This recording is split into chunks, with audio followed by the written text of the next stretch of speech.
Let's talk about this because, in my opinion, it was the deciding factor of last year's game. It was the Texas offense versus the Ohio State defense.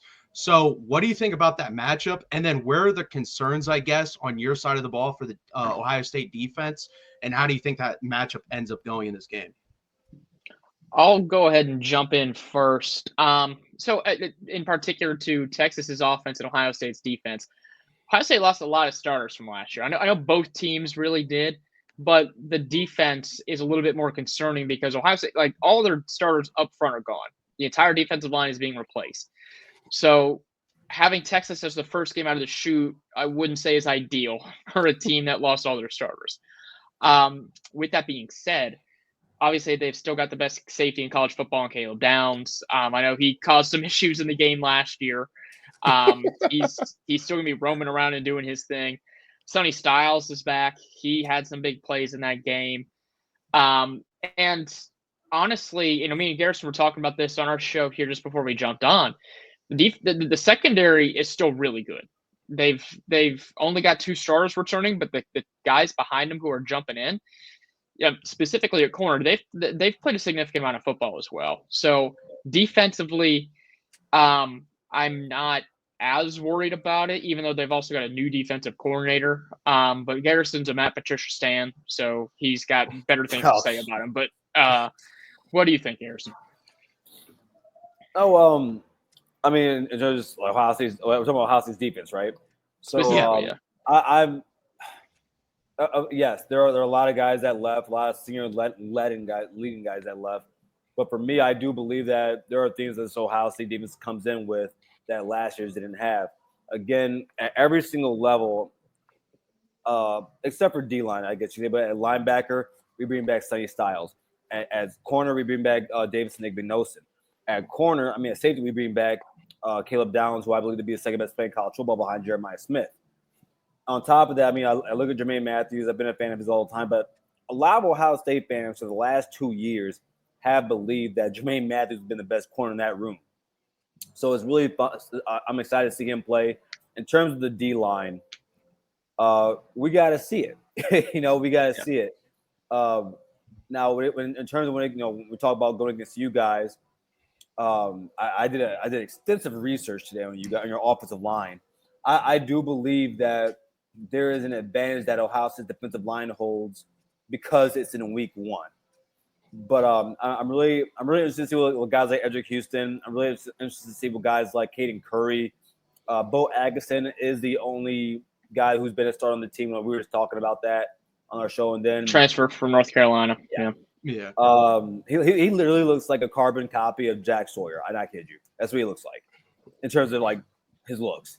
But but I do think that there's a lot of talent on this team that can show up. But the problem is that defensive tackle spot where I'm really worried. Yeah. After the first 2, because let's just be honest. I'm even worried about some of the top 2. I know we've talked about it. No. That you be worried about that. I'm not worried about Edric Houston, 6'4", 200. I'm a little bit more worried about Caden McDonald than I am Edric. Well, so the only worry I have for Caden, guys, is that he's big. And when I say he's big, I mean he's big. So I don't know if he can stay on the field all the time. If he can, cool. But I think in terms of our D tackle depth, it scares me because Tom Fornelli dropped his top 5 running back rooms in the country. Had a bunch of Wolverine fans saying they should have been over you guys. I'm like, you're insane.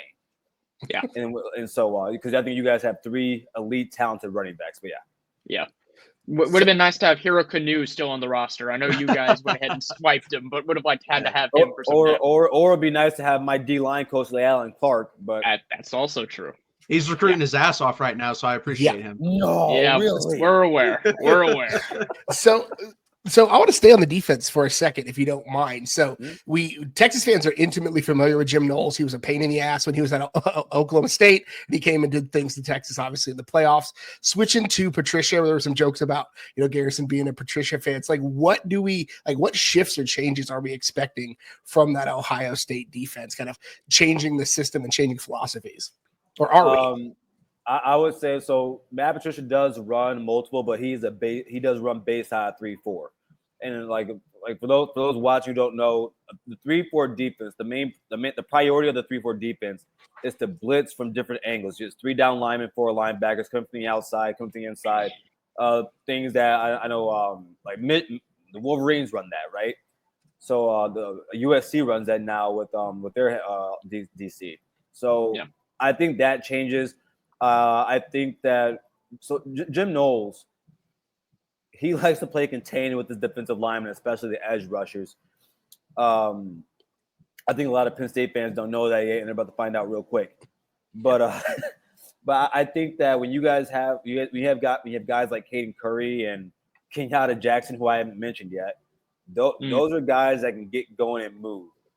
So I think it's just interesting to see what happens there. Also, where I think what helps with Matt Patricia is that him and now co-DC, OG Walt, Tim Walton, they coached with each other way back at Syracuse.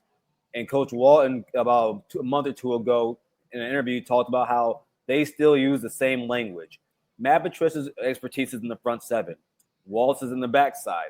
Pause. Yep. So, I really believe that there's going to be, with all of that, it's going to help this defense. But there's going to be some growing pains. There's going to be some growing pains. And one of the things that I am a little bit concerned about, and this kind of goes back to the game last year, is, and I know Texas fans were clamoring for Arch to replace Quinn Ewers because Quinn Ewers was kind of a statue back there. He's not someone who can really. Do not talk about my boy like that. I will talk about your boy like that. He was not really able to hurt Ohio State with his legs, and that's something that I think is going to kind of be a big factor in this game, coming up, because Ohio State, they're switching to this new style of defense, and I am very curious to see how that communication goes when things break down and all of a sudden Arch is scrambling around and able to get some yards. That's one of the things I'm concerned about in this game.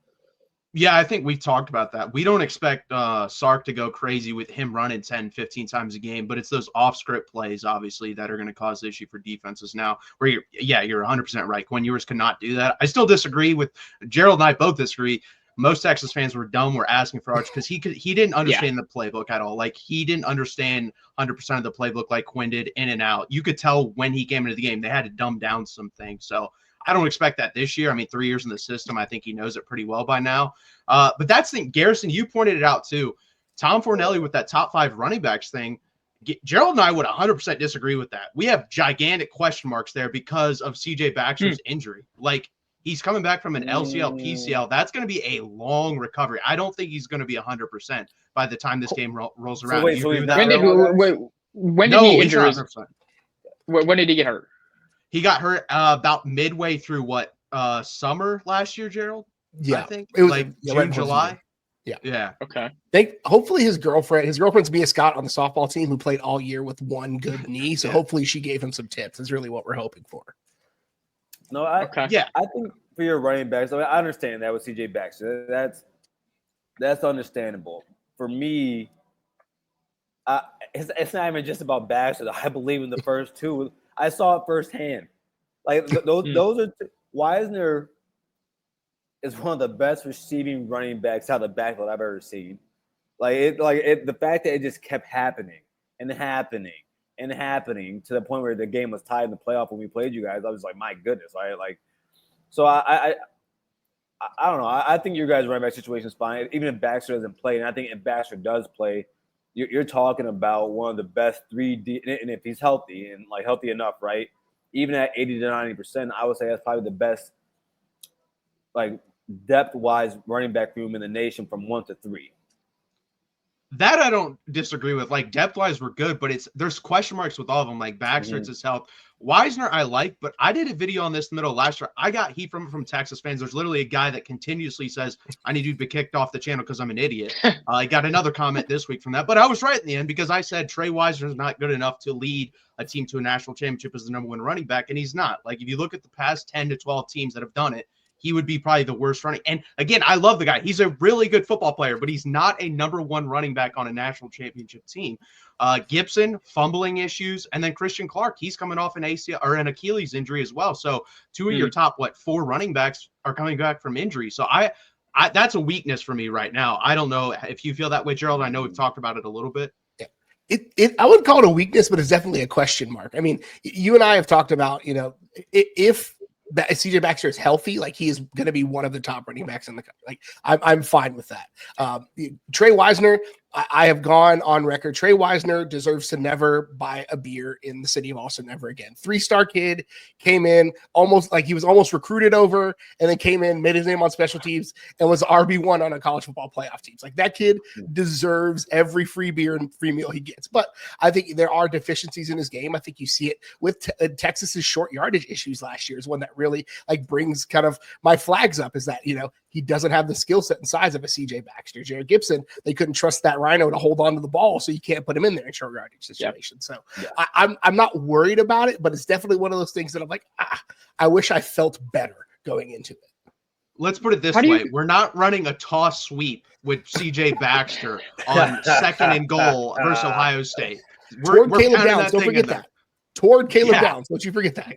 I would love if you did, personally. Oh my God. I would not. My children learned some new words after that play. Now that Matthew Golden's gone, like, how do you feel about Texas's #1 wide receivers going up against Ohio State's defensive backs? Because I think, quite honestly, I think that might determine this game. Because I know as Ohio State fans, they feel really confident about their secondary. So, like, what do you guys think about the Texas receivers going up? Gerald, I'll let you hit that. Yeah, this is a group that has there's a very, very big difference between, I think, the floor and the ceiling for this group. There's a ton of talent. And if they hit their top end, like it's an elite group. Like they've got multiple 5-star kids. They've got Ryan Wingo. They've got Ryan Niblett. They've got Jamie French. They've got all these kids that were big name recruiting, but none of them have major stats and have been wide receiver 1 on a team that has national championship level aspirations. I think Jack Endries at tight end probably helps quite a bit and softens that a little bit, especially for a young quarterback, having a guy you could be as your safety net. He's going to be, I think, legit. And I'll let Matt gush about Endries here in a second, because I think he's probably the charter member of the fan club. But yeah, I that is a concern. And I think folks are going to tune in for a game and expect something really exciting. And if you're not into defensive battles, I don't know if this is going to be the game for you. I think it's going to be lower scoring than people anticipate, because I think Ohio State is equipped to shut down what Texas wants to do. And I think Texas in a lot of ways is equipped to shut down what Ohio State wants to do. So I think if you like defense, like I love watching good defensive football. So I think we're going to see a lot of that in this game. No, I completely agree with that, because you have two guys coming in at quarterback with 2 combined starts. So I don't think this is going to be a high-scoring game. And yes, I am the #1 fan of Jack Endries. That's going to be one of my hot takes when we go into this season. I think he's going to have the best season in the history of Texas football at the tight end position. I think he's that good. So, yeah, I think he's that good. I'm laughing because earlier when I was going through your roster, your depth chart, I had to look him up and go, who the hell is this guy? Because there's nothing. I see 4 years of nothing. Yeah. Also, and Gerald, you mentioned Jamie French. Am I thinking of the right person? No, you're thinking of Spencer Shannon. He transferred from Cal. Why do they have him as a starter? I don't know why. I don't know. He's 6'7". Yeah, that's about it. 6'7" and kind of fast. I don't know. Oh, okay. Yeah, Jack Endries is the guy we got from Cal. He had 800 or 700 yards receiving last year with 8 or 9 touchdowns. He's good. He's legitimately one of the 2 to 3 best tight ends in college football. But Max Clare, by the way, those two might be the best too. I'm going to bring him up. Jared Garrison loves him some Max Clare. Hey, we love our tight ends over here. But yeah, I agree. I think the ceiling is really high for this Texas wide receiver room, because I think Ryan Wingo's that guy. I think he's really, really special. He gets forgotten about because obviously Jeremiah Smith is a freak. Ryan Williams is a freak, but I think he could slide in and be that third guy potentially in college football. Do I think he will? I don't know. I haven't seen enough yet, but he has that potential. It's a really deep room, though. It's kind of like the running back room. There's question marks, but it's really deep. Parker Livingstone is a guy that's going to get a decent amount of playing time, and he's the 5th or 6th guy. And this guy's running a 4.35, 4.440 out there, 6'4" white dude. And you're like, oh, this guy's this quick. So yeah, he's going to be a good player for us. And I think we're just going to be able to attack all, deep down the field this year. We weren't able to do that with Quinn Ewers, I think, for multiple reasons. I don't think it's a strength of his, but I also think it's because he was hurt. Let's be honest here. He's playing on a torn lat. He had an ankle injury, so he's not going to be able to step into his throws as well. But Arch Manning has a cannon, and I think we're going to be able to attack dog, deep more this man. year. He should have stayed in Columbus, man. Yeah. So as far as the depth goes, like I think you made a good point there, Matt, because I think both of these programs are kind of in the same boat. We're coming into this game, there's a lot of question marks in certain positions, but they're deep in those positions. Like both programs have recruited exceedingly well at those spots. So it's just time for those guys who have been kind of sitting and waiting for their turn to step up and show what they can do. Because I think both teams are going to come in with who's going to perform on the defensive line for Ohio State. Like you mentioned, the wide receivers behind Wingo. Like who's going to do that? You mentioned about the running backs. I think it's a lot of the same deal for both of these programs, and that's what makes it that's what makes the week one matchup so fascinating. No, I agree, because I think like you guys have lost a lot of coaches too, and we could relate to that up until the last couple of years under Sark, because we were going through a defensive coordinator every other year, and it does take some time. Like you guys will be much better at the end of the season defensively than you will at the beginning of the season. That's going to happen. I just want your fan base to know that it's going to happen, because guys, PK is a great defensive coordinator, and at the beginning of his tenure, there were people saying he needs to be fired. He needs to be fired. I'm like, did you see what he did at Washington? Because he was pretty good at Washington. Maybe you should give him some time. I think Matt Patricia is the same. With some time, he'll be pretty good. But yeah, I agree. I think we're really deep. We've closed the talent gap with the last couple classes, because Ohio State and Georgia were like way ahead of everyone else talent-wise. That is starting to get a little bit closer. We're still third, but it's gotten a lot closer. So it's going to be a really fun game. I know that.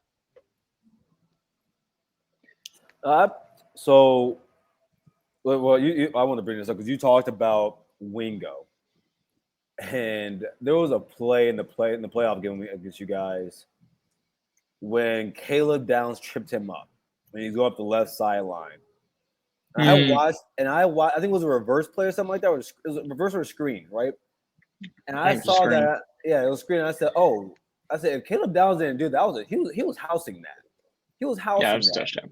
And I was like, so for like Matthew, that's what I'm saying to you. Like, I don't need to see the production. Like I was talking to people, they asked who are your top 3 wide receivers in the Big Ten. I said Jeremiah Smith, Carnell Tate, and Nick Marshall at Michigan State. He only had 600 yards, but I saw what I needed to see. And so I feel the same way about Wingo.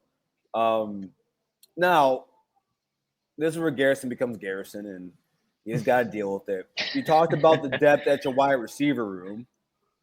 But I looked at the wide receiver room, and if I'm correct here, I counted 3 upperclassmen and 5 or 6 freshmen, 1 sophomore. So my question is, how experienced are they, and do you believe that the guys behind them? If I'm wrong here, I think your second stringers are going to be freshmen, at least 1 or 2 of them. Do you think they're going to be ready, or do you think they have the talent coming in with Arch? In his first time starting, I know everyone say he had over 900 yards last year, but the 2 games he started, I'm sorry, Mississippi State ain't the bar for me, and I saw him do crap against a crap team.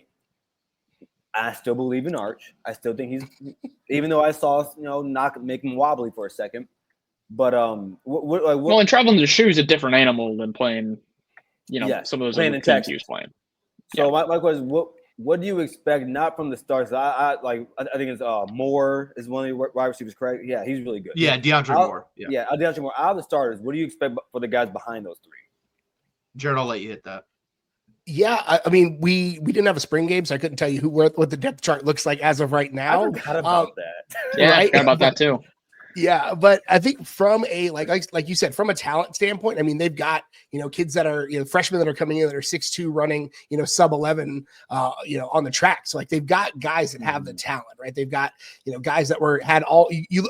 I'm not like a star watcher. I'm an offers watcher. When you look at recruiting, and you got guys that have all the right offers, all the right coaches that want them. And so, I mean, there is a ton of talent in that room. I think that second group of guys, Parker Livingston, like Matthew mentioned, you probably see like Khalil Lockett, maybe Jamie French. I'm not sure who that, like Michael Terry. There's a lot of talent. None of them have played a snap in Austin yet or in anywhere yet. So like, I don't know what the production will be. But I think ultimately, Sark has done a really good job of putting receivers, regardless of experience, in great position to win, right? Devonta Smith wasn't really a household name before he won a Heisman, right? That's always the thing that I fall back on. He was good, but nobody really was talking about him preseason as a Heisman favorite. And the guy just showed up and won a Heisman. So I think I'm ultimately always going to lean on, I trust Sark and his staff to put those guys in position. I mean, he made a first round draft pick out of a quarterback that I think is now on his way out of the league a few years ago. So I trust his acumen on the offensive side of the ball to put the guys in position to win. Yeah, I agree. And they are young. We landed 3 of the top 10, according to 247, the composite of the freshman wide receivers coming in: Dalen McCutcheon, Jamie French, and Khalid Lockett. It's funny because Jamie French and Khalid Lockett get mentioned more, but if you read the articles of insiders, Dalen McCutcheon's the one that's getting more snaps and getting talked about more. So I think you'll see him more. Jamie French. Yeah, that's what I said earlier, because Ohio State was trying to land him as well. Yeah, he's really good. But I expect, out of those 3 freshmen, I think Dalen McCutcheon's going to play more, honestly. So look out for him. And then a guy that people keep talking about, and he has the speed, he has everything you want, but I'm not sure about yet, is Aaron Butler. This is a guy that we recruited last year, and people were comping him to Xavier Worthy because of the quickness and short spaces and everything like that. He's also very skinny. Yes, he's very little, but I don't know what to expect. Now I forgot about this guy, Emmett Mosley, the 5th from Stanford. Good football player. I think he's going to play a lot more and be a lot better than people think he is, because he played for Stanford last year and he still played well. I think he had 600 yards receiving and 6 touchdowns at Stanford. So I expect pretty good production out of him as well this year.